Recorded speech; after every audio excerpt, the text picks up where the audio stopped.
LinkedIn Live today. I am very excited to be talking about an incredible global project about quantum physics. And I am joined by an all-star group here that put together this really big year of quantum, and we'll get into sort of what this is in the Quantum 100. But I want to welcome Claudia Fracciola and Katie Finn and Bree Wheeler. Thank you all for joining me today. Thank you for having us. So we have 30 minutes, and I want to dive into this program, what it is, why it is, and talk about some of the results and activities. And one of the reasons that I'm really interested in this is because our Gather Voices technology was used there, and there's a video element to it. So I want to talk about that as well. But I really want to set the context for this. So maybe Claudia, you could start and just describe a little bit what is the Quantum 100 and the year of quantum and this whole partnership that you got yourself into here, and Katie, you can jump in on that as well. Sure, absolutely. I mean, I'm gonna start with like what is an internet. The Quantum 100 is part of the International Year of Quantum Science and Technology, and this was a UN proclamation that led 2025 to be the year of quantum. And it's overseen by UNESCO. And part of the proclamation, it's intended to create awareness about quantum science and technology and the potential that quantum has for addressing some of the pressing societal issues that we're facing now and that we will face in the future. And also, bridge the current divide that exists for who gets access and who gets to participate in quantum science and technology. So the Quantum 100 was just like one of the tools that we were kind of using to address the mandate from the UN on the IYQ. Excellent. And who were the organizations who came together? Katie, maybe talk a little about the origins of this whole thing.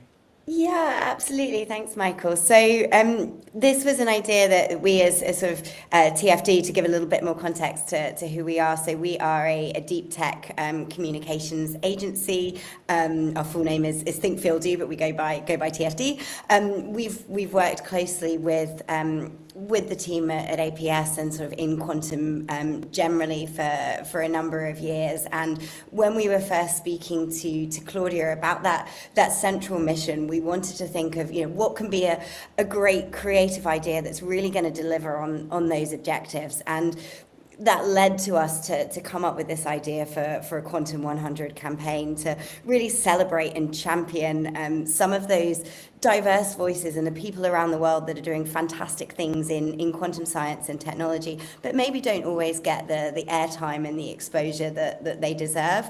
I think one of the things that really rang true for us was this adage of you can't be what you can't see. And so finding a way to elevate some of these people globally was really kind of central to us. So we worked very closely with Claudia and came up with this idea that was spotlighting 100 professionals from across the world, across those different sectors of quantum that Claudia mentioned, across, I think we had about 5 or 6 continents represented.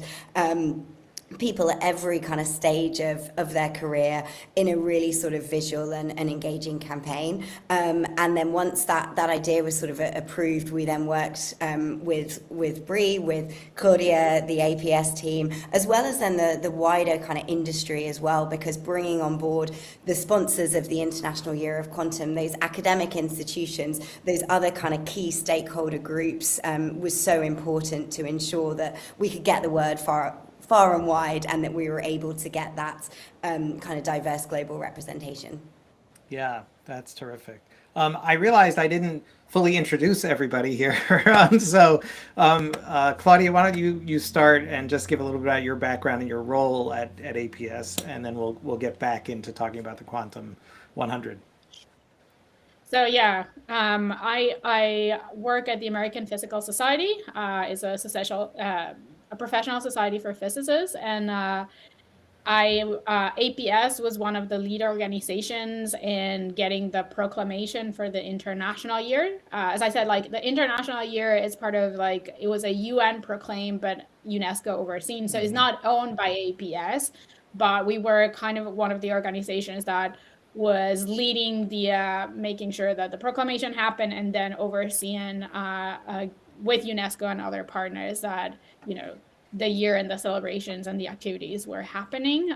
So I also sat as kind of one of the at the secretariat side that APF serves as for part of the IYQ, and I was kind of the global coordinator for that project. Got it. Great. Katie, you mentioned that. How did you create an agency that's specifically helping people like me understand things that are really hard for lay people to understand? So that's a great question. So TFD was founded by our CEO and founder Stephanie Forrest sort of around about 11 years ago. She'd worked really extensively in-house for the likes of kind of Motorola, heading up their B2B comms team, as well as sort of smaller startups. And, you know, I think really recognized that there was a need to be able to translate these very complex technology topics into something that's going to resonate. And I think, you know, the fact that we're called Think, Feel, Do as an agency really speaks to that. You know, it's not about just putting out kind of marketing material. It's about developing campaigns that are going to provoke a reaction, going to engage people and actually really appeal to them on quite a human level. And I think, you know, the Quantum 100 is such a perfect example of that. Excellent. And Bree, you're an expert at helping particularly professional associations and trade associations communicate better and do their work better. How did you get involved in this project, and what was your role? Yes. So as you know, I've worked in professional associations for a long time. I've also worked on the tech side of the association space, and so I started Levitate Marketing, which is a fractional CMO company, a little over 2 years ago. This is year 3 already. And someone at APS at the time came to me and said, we need some help on multiple fronts, and we think you can contribute. So one of those projects was kind of the core of what I do, strategic marketing, membership marketing with the APS team. So early on, I worked with them. And then I think they as the IYQ project started to grow in all kinds of ways, I think that they discovered that there was a need for somebody to kind of be the glue between all of the pieces, so between APS and then all of our vendors, and a lot of that centers around marketing and communications and the media of the project. So for 18 months now, I've been working on this project, and it's sort of out of my typical scope, and it's just been the best experience, and what a unique experience to have, just working on a UN tied in project that is on such a cool topic like quantum science. So so I've been overseeing kind of the marketing comms media function, and kind of just coming in where I need to be able to make things run smoothly, just have eyes on things that everybody in their individual roles doesn't necessarily have. Yeah, and I can imagine Claudia and everybody there at APS, they have day jobs or there's stuff already going on, right? In all these organizations, and this has to layer on top of that, and that is challenging. So, and of course, doing something like this is you can do the work, but people have to see it and engage with it for it to be something that achieves the goals that you have. So tell me a little about that. When you were, like Katie, maybe start out when you were thinking about this, how are you thinking about, how do we get this out there in the world? Because all the people in quantum are talking about quantum all the time. How do you get beyond those initial circles? Yeah, and that's a really good question. I think we had a few different ways that we tackled this. One was traditional media. There are some really widely read and respected dedicated quantum publications who we engaged to get the news out with.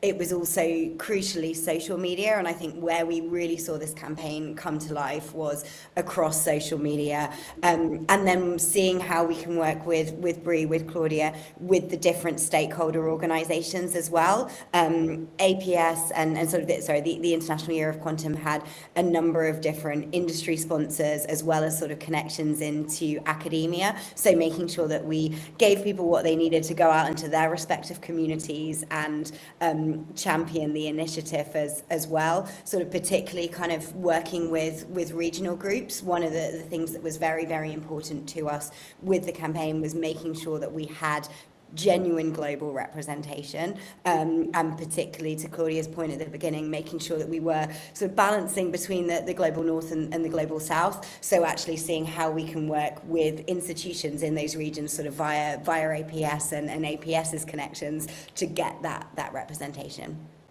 I'm gonna let's take a break for a second and just see a video and we'll come back to talking about video, but I think just to give some idea of the broad representation here, I think it's worth taking a look at. So I'm just going to play the beginning of a video that you all put together around this.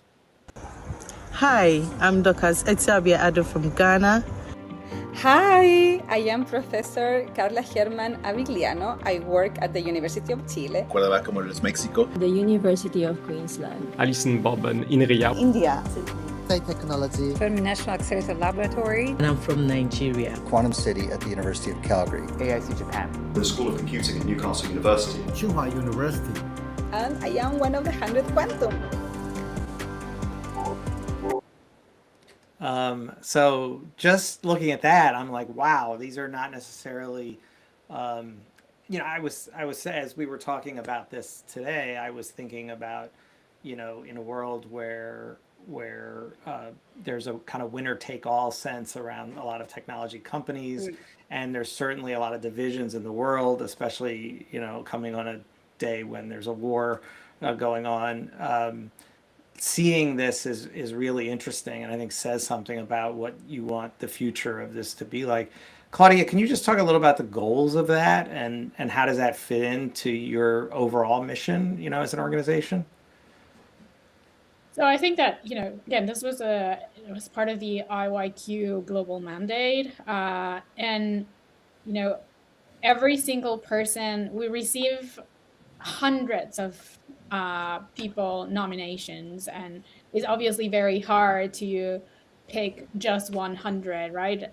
Everybody, all the nominations that we receive are people doing amazing work in the field of quantum in some form or another. But something that was really key is that the people that we chose, there were several important criteria connected to the IYQ proclamation, which was that we wanted people to be working in not just one specific area, not just research, but we wanted people that also were putting in, like, on the communication side, on the policy side, like you were working on multiple sectors, advancing the quantum science and technologies, and particularly as connected with some of the points that the UN proclamation establishes, like, raising awareness, providing accessibility, and, spreading the word of the importance of quantum science and technology. So we also were very conscious that,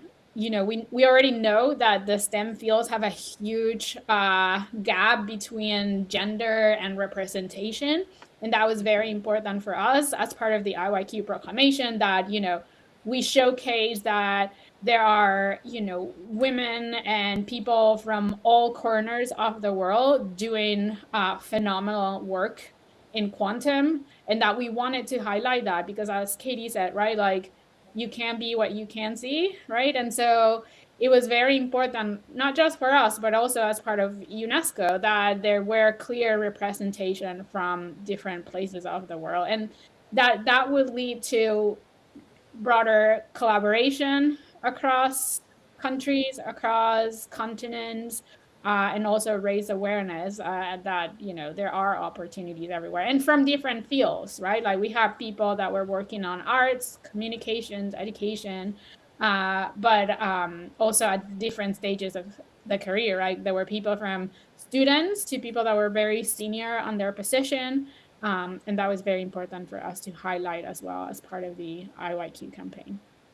Yeah, it's amazing where you have no idea what's going to inspire somebody, you know, to see someone and go, oh, I could do that. That could be me. And if you don't see yourself, you really don't think it's possible. So I think that's really powerful. Bree, will you talk a little about the marketing side of this? I think about like first of all, you want these global people to engage early on.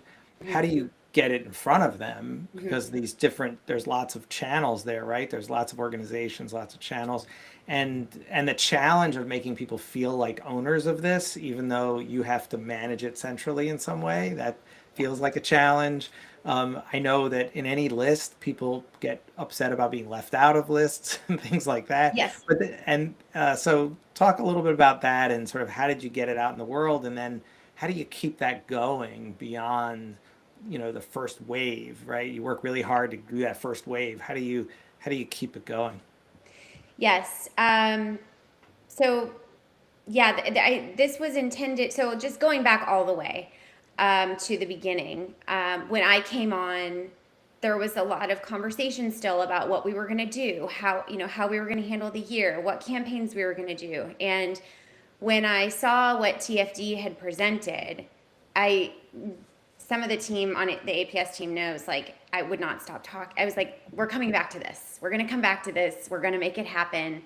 And with this Quantum 100 idea, because what I saw immediately, and Katie touched on this already, just the social media component of it, or maybe it was you, Michael, the ability to see and hear from people from across the globe, I think is intrinsic to what we were trying to do. And so when I saw this idea of the Quantum 100, it seemed like, yes, it could have some challenges. However, I saw a vision of these videos being posted on like across the world and being shared in ways that are not typical.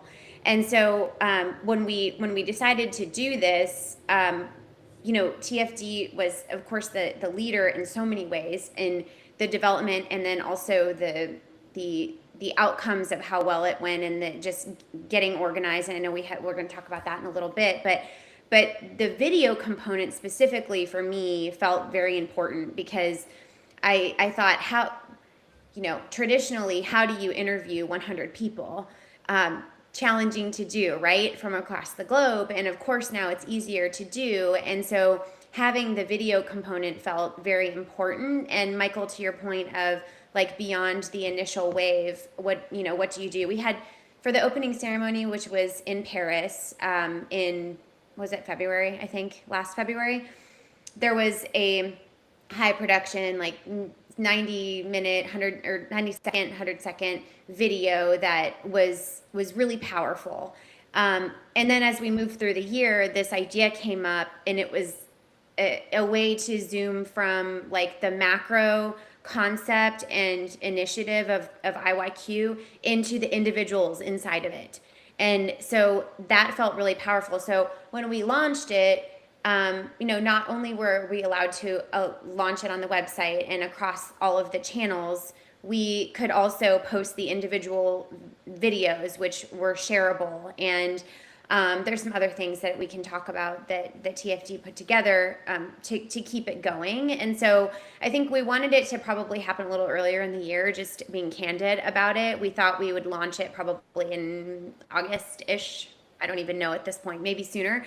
And it was later in the year, but I think the impact was still huge. And one thing I don't want to forget to mention is just the huge spike in web traffic and social traffic that we experienced from this campaign. I mean, all year, I just got a report the other day of the entire IYQ year, and just the spikes in traffic throughout the year based on the campaigns we were doing. And the web traffic was 3x anything we had any other time in the year from this campaign. And so I think from that standpoint, from a quantitative standpoint of measuring the value of this, it showed up in eyeballs from across the globe. Yeah, that's really interesting. I think when we talk about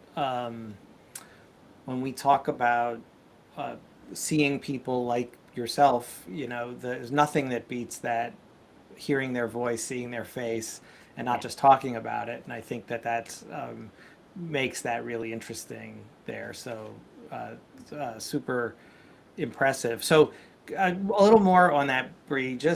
We have a global campaign. How do you choose channels and focus on different channels and things when different areas, people are using different kinds of things? Like how do you do that?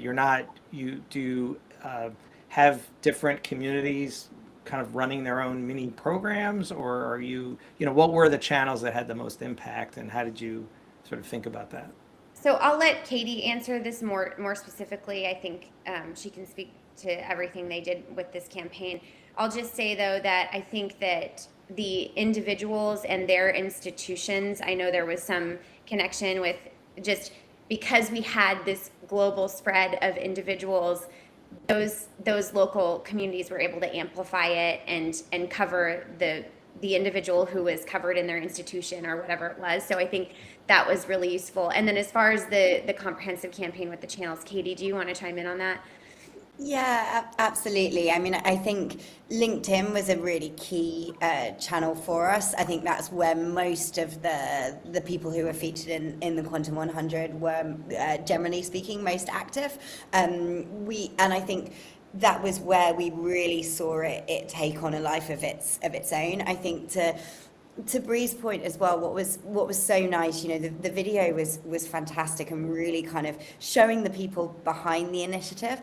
Where that took on another dimension as well was on people sharing their own stories on LinkedIn. We saw so much of people congratulating their colleagues. There was someone whose father was on the list and who did a post on LinkedIn sort of really celebrating him. There was one lady who said, she was so taken aback to be included alongside people that she'd looked up to for her whole career.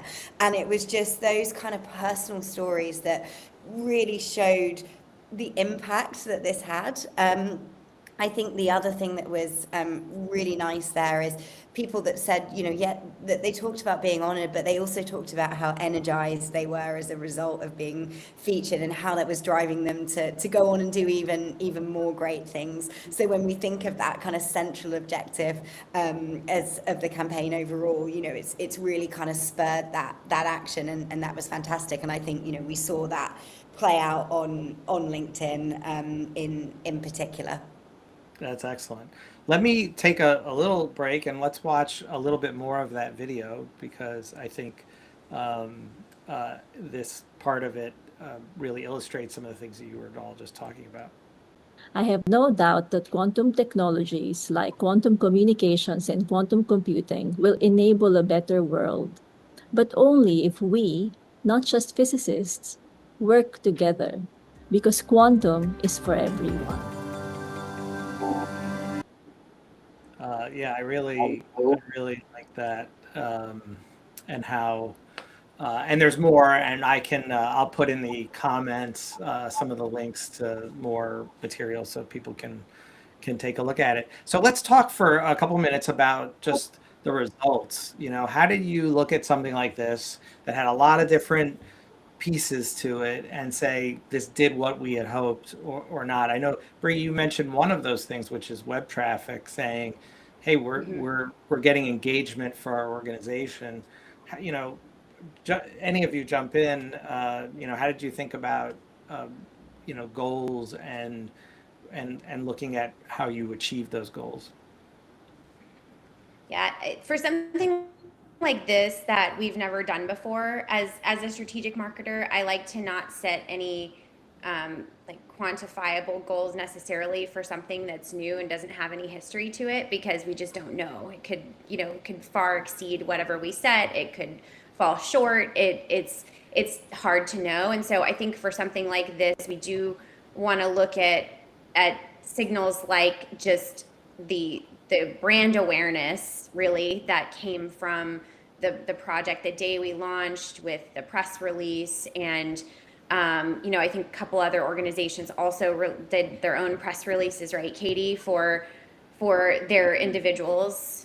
Yeah, lots across the board, and it wasn't just press releases. You had sort of dedicated posts from world leaders like Nvidia and IBM that are at the top of their game when it comes to quantum. We're celebrating the people in their team that had made the list, but then you also had other kind of really important like stakeholder groups. So like QUIC, the European Quantum Association, the sort of Africa Quantum Consortium, and lots of those kind of individual academic institutions. And again, when we think about this being a really global initiative, we also saw a lot of people that were coming and showing a lot of pride in the fact that they'd been sort of, their region was really represented. So people from Chile kind of saying, it's fantastic to see so many of my peers on this list, and really kind of creating that feeling of celebration, which is, what we wanted to achieve. A harder thing to quantify, but ultimately when we talked about it, we said it's not an award, it's a celebration. And so seeing so many people within the industry kind of jump in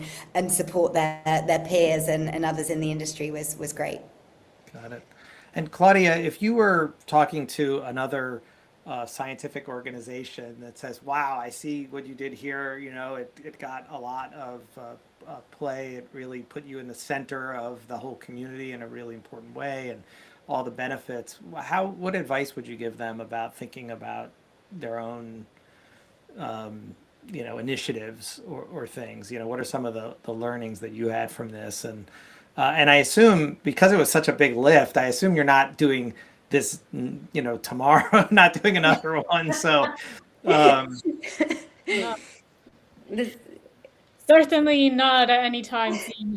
There were many hours put into this project. It was a tier element of the project, right? Like we receive hundreds of applications. There was like a first tier where like TFD helped making sure that there were no bot applications or like fake stuff, and then there was like the second tier that was sent out to the full committee, which had representatives from all over the world as well, and were experts in quantum in different fields.